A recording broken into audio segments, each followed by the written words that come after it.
All right, let's just dive right in. We're going to tackle a puzzle that so many students run into, and honestly, it can be super frustrating.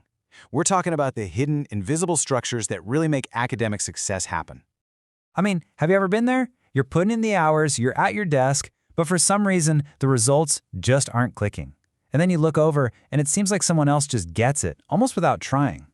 Well, I'm here to tell you the answer isn't about just being smarter or getting lucky. It's something much more fundamental. And this quote right here, it really nails it. Success isn't about some huge, heroic, all-night study session. It's built brick by brick, with the small, consistent things you do every single day.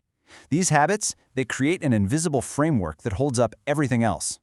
So to really understand this architecture, we're going to break it all down into 3 key pillars. First, we've got to build the foundation. Then we'll put together the system, and finally, we'll sharpen the edge. So let's start at the bottom with the base of it all. Okay, so pillar 1, the foundation. It's common sense, right? You can't build a strong house on shaky ground. So before we even get to the fancy study techniques, we have to talk about the well-being of the person doing the studying, which is you. It all starts with a simple fact. Your brain is a physical part of your body. You can't expect it to be a high-performance machine if you're not giving it the right fuel. That means exercise, decent food, and yeah, actually getting 6 to 8 hours of sleep to lock in what you've learned. Just as important, though, is your mindset. Something as simple as writing down 3 things you're grateful for every day can genuinely lower your stress and build up the mental armor you need to handle pressure. And you can bundle these habits into a really powerful morning routine.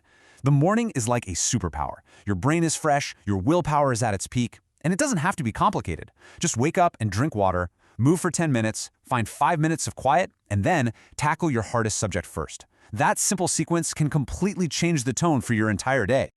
All right, with that foundation in place, let's move on to pillar 2. Now we can start to build the system, the actual nuts and bolts of how to learn effectively. This is where we shift from just preparing to study to actually studying smart. So what's the biggest enemy of any good study system? Well, it's probably in your pocket right now.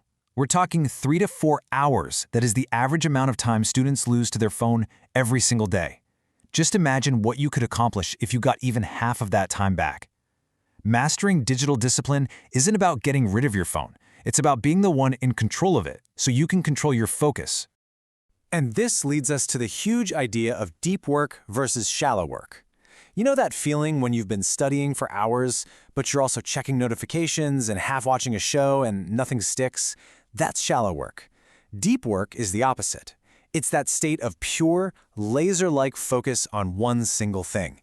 And get this, 1 hour of true deep work is more productive than 3 hours of that distracted, shallow stuff. It's not even close. Okay, so you've put in the deep work, but how do you make sure that information actually stays in your brain? The answer is a technique called spaced repetition. See, our brains are literally designed to forget things we don't use. It's called the forgetting curve. Spaced repetition is the scientifically proven way to fight that curve and lock knowledge into your long-term memory for good. And in practice, it's actually really simple. You don't cram, you review strategically. Take a quick look the next day, then maybe a week later, and then a month after that. Each one of those little reviews is like sending a signal to your brain that says, hey, this is important, keep it. It turns remembering into an automatic process instead of a last-minute panic. The key to all of this is to stop being a passive reader. Just highlighting a textbook, that's passive. Your brain's not really working. Instead, you've got to use active techniques like these. Structure your notes, draw a mind map, make flashcards, or, and this is my favorite, try to teach the concept to somebody else. The second you have to explain it out loud, you immediately find out what you really know and what you don't. It's powerful stuff. Now for our final pillar, the edge. Okay, the foundation is solid, the system is in place. This is what separates the good students from the truly great ones. These are the habits that give you a strategic advantage that just compounds over time. The best students don't just find time, they make it. They're proactive. A simple habit like sitting down on Sunday to set a few goals for the week and then breaking them down into small daily tasks, it's a total game changer. It builds momentum. Every little task you check off gives you a hit of confidence and makes the next one that much easier. Here's another small number with a huge impact. 10. Just 10 pages of reading a day. And I mean reading something that's not for class. It seems like nothing, right? But over time, it's massive. It expands your vocabulary, sharpens how you think, and frankly, it just makes you a more well-rounded, interesting person. And finally, the habit that ties this all together, self-reflection. Look, success is not a straight line. You're going to have setbacks, so you need to build in a feedback loop. Taking just 10 minutes at the end of the week to honestly answer these questions gives you the data you need to adjust your course and get a little bit better, week after week. Phew, okay. We have covered a lot of ground here, from your physical foundation all the way to your strategic edge. So let's bring it all together and look at the whole picture. And here they are, the 10 habits that form that invisible architecture of achievement. You can see how they fit together, right? The foundation, the system, and the edge.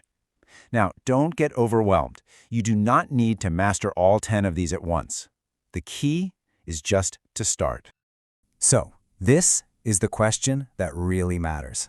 Looking at this list, which single habit, if you started it today, would make the biggest difference for you? Don't just think about it, pick one. Because building that one habit, that's the first brick in constructing your very own architecture of success.